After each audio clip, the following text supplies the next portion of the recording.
Ladies and gentlemen, welcome to another episode of Raw Politics. Today, I want us to answer the difficult question. Who is the current Deputy President of the Republic of Kenya? If you are interested in this answer, stay tuned. I'll try to do my best and get into the details of this. And if you're watching for the first time, just take a moment to subscribe to this channel. And by the way, if you'll find this video useful, don't forget to drop a like. Otherwise, let's just jump right into the subject of the day. Today, we have two gentlemen, the Honorable Rigathi Gachagua and the Honorable Kindiki Kithure. So there are people, supporters of the former Deputy President Rigathi Gachagua, who are persuaded he's still the Deputy President. Those who don't like Rigathi, they are persuaded that Kindiki Kithure is their new Deputy President. Since we can't have two Deputy Presidents, who actually is the Deputy President? Sorry to disappoint. The simple answer is that nobody is the Deputy President today. As of today, Kenya does not have a substantive Deputy President. Here is why. Rigathi Gachagua has been impeached.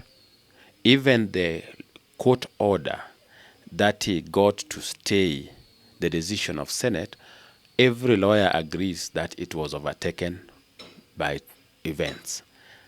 And to know that he also knows that it was overtaken by event, he ran to the infamous Kerugoya Law Court, where he found a judge that was willing to listen to him when he was trying to stop the motion from being discussed. So he went to this court at that time, and what happened?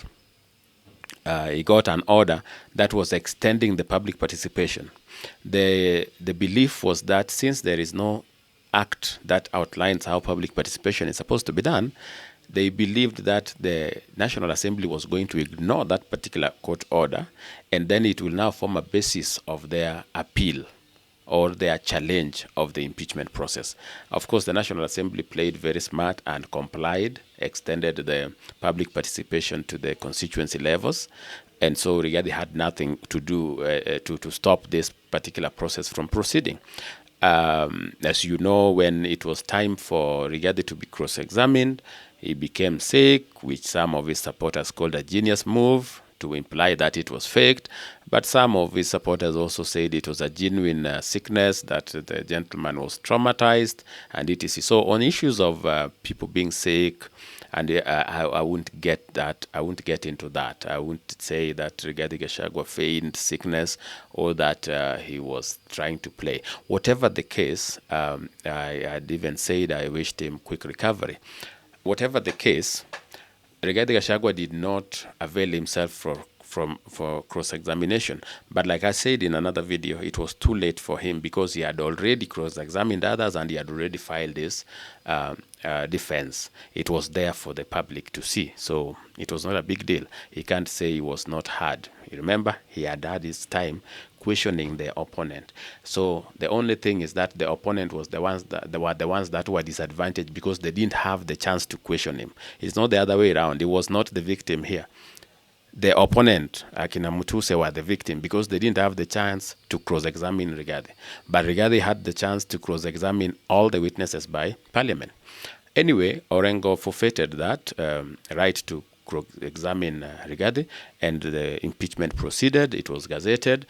President Ruto appointed, nominated Kindiki to be his running mate. The National Assembly unanimously voted for Kindiki.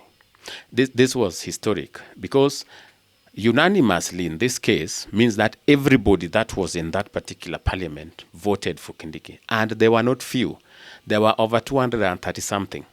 So it is over 2/3 that voted for Kindiki to be the deputy president. It also tells you what I had said in an earlier video, that the leaders, the members of parliament, both in Senate and National Assembly, really don't like Rigathi Gachagua.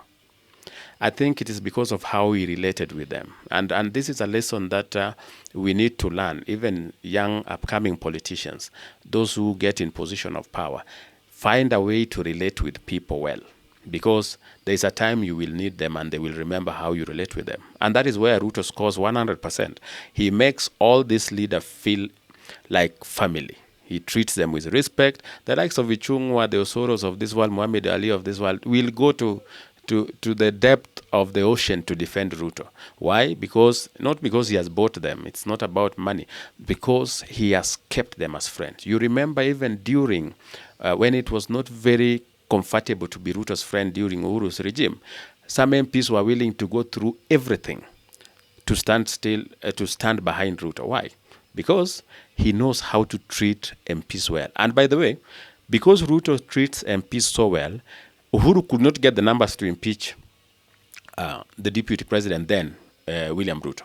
He couldn't. He had tried, they had even threatened to impeach him, but they didn't have the numbers. You could not get the numbers. Most MPs, a good number of MPs were with William Ruto, and they were willing to die for him.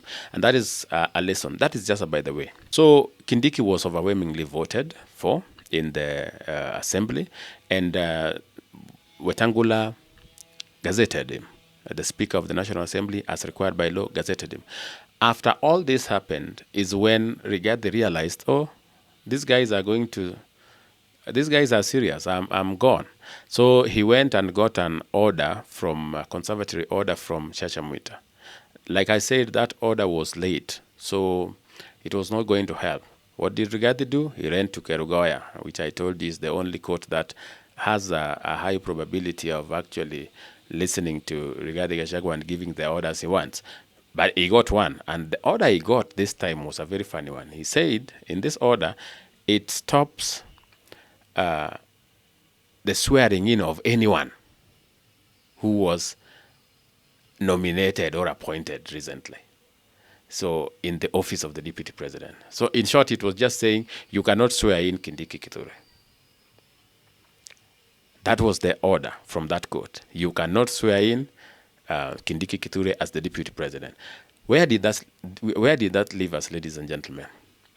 It meant Rigathi Gachagua remains impeached and not in office because the law cannot be applied backwards. So whatever Senate did is final. Because Senate had gazetted and had done all the things that they need to do without a court stopping them from that, that is considered final. Rigathi Gachagua stands impeached. However, Kindiki Kithure, while he has been gazetted as President Ruto's appointee, he has not been sworn in. He has not taken oath of office. And office of the deputy president, you cannot be there without taking oath of office. And the only person who can swear in Kindiki must be from the judiciary. The registrar, I think, is the one that in the presence of the Chief Justice. And you know, the Chief Justice would not go and swear in Kindiki when there is an order that is stopping that from the court. Remember, the Chief Justice is the president of the judiciary, and it will not be okay. It will not be a good precedence for the Chief Justice to go against orders given by our own court. So she has to obey this. And Ruto, contrary to what people want to paint him as, has a record of 100% obedience to court orders, even when they don't favor him. At times, those court orders, of course, at times we have judicial overreach. A judicial overreach is where the judiciary decides for some reason that it is a more powerful arm of government than the rest, meaning it wants to supervise, it wants to micromanage other arms of government, even deciding which policies are good and which policies are not okay. Not based on the law, but just based on feeling. So at times it frustrates the president, but as you know, the president has kept every court order. Whenever he has been given a court order and told, don't do this, he has not done it. When the Finance Bill 2023, for instance, when it was stopped by the court, the president stopped. When the court stopped the collection of the housing levy, the president stopped. So everything, he has done what the court has told him. If the court told him that go and do another law for SHA, he went and did that. When the court said that the issue of CAS, CASs were unconstitutional, what did the president do? Unlike Uhuru, who even when the court said it was unconstitutional, still appointed them, the president did not appoint such positions. So he has always kept, obeyed the laws, the legitimate legitimate court order. Legitimate court order is a court order that has not been overtaken by event, like the ones from Kerugoya, which was saying you cannot swear anybody in until this and this and this is done. So they are obeying that law. That is why Kindiki has not been sworn in today. He would have been sworn in today, but the president is of the opinion that if he sets a precedence where he disobeys the court orders, then we don't have a country. Remember, the executive has a role, the judiciary has a role, and parliament has a role, and they have to work together. So it cannot be that when the executive wants to do something, they'll do it without even listening to what the judiciary is saying about that thing. It can't work like that, because if we take that route, then we are jumping into a dictatorship. And if the president can't obey court order, the people down here will not obey court order. And that is how you find yourself in anarchy. And President Ruto doesn't want to leave such a legacy, where he is remembered as one who was so obsessed with getting things done his way that he could not even listen to the court. He has set a very good example, ladies and gentlemen. Give him that. Even if you disagree with the president, you cannot find one court order that he has disobeyed since he took over office. Not a single one. Anything it's told, even the shot could have been launched as early as 2023, but it was in court litigated, so he would always follow the court order. As of now, we are waiting for the teams to present their cases and then the judiciary to decide, after which Kindiki Kithure will be sworn in. I don't see, if you ask me, I don't see how Rigathi Gachagua and Ruto are going to work together moving forward. I don't see that. The die is cast. These two people have gone separate ways. I told you before, ladies and gentlemen, that the only way Rigathi Gachagua and Ruto could still coexist was if the former deputy president agreed to tone down, to calm down, say, I took a wrong route, I have seen my error, and I'm willing to work this way. Let us forget the past and let us forge a future. But Rigathi Gachagua can't do that. You know, he has the ego. He is persuaded that he is right. Everybody else is wrong.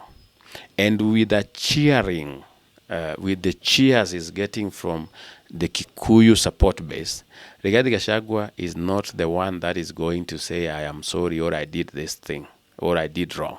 So he's out to make sure Ruto is destroyed completely. And that makes it very difficult for him to work as Ruto's deputy president, no matter what. It's a done deal. In terms of Rigathi Gachagua and Ruto working together, that is a done deal. So as of now, we don't have a deputy president. But once the court has made their decisions, etc., Kindiki Kithure will be sworn in as the deputy president to take over from Rigathi. And this is very interesting, ladies and gentlemen, because if you could remember, the brief history is that the Mount Kenya MPs wanted Kindiki Kithure as Ruto's running mate. And it is said that Rigathi Gachagua twisted President Ruto, then the deputy president. There were even some small demos in Madeira. No Rigathi, no Ruto. So it was like, okay, fine. Let me pick you. Let's see if it works. If it doesn't work, of course, I still have the Kindiki that these people wanted. I think that is what has happened here. I'm just imagining this. I'm not like he was brought in to be impeached. No. At the initial stage, I'm persuaded, and having known a few things here and there, I'm persuaded the president was like, this is the guy we are going to work with. Because, of course, it's not as if Rigathi does not have good qualities. The guy is a very good mobilizer. He can get things done if you give him, if he's focused on that. The challenge that happened is that he changed his focus from delivering the plan to having Mount Kenya behind him so that he can bargain with them for some political goodies here and there. So that is where the challenge came. But if you asked me, the two of them will not work together anymore.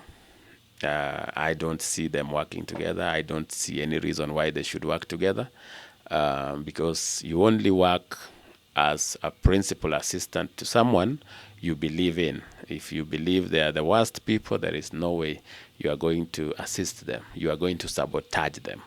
And so you have a case where if they were to resume together, what you would see is the most chaotic government you've ever seen in the history, not only of this country, but in the history of the world. Anyway, ladies and gentlemen, if you found this video useful, drop a like.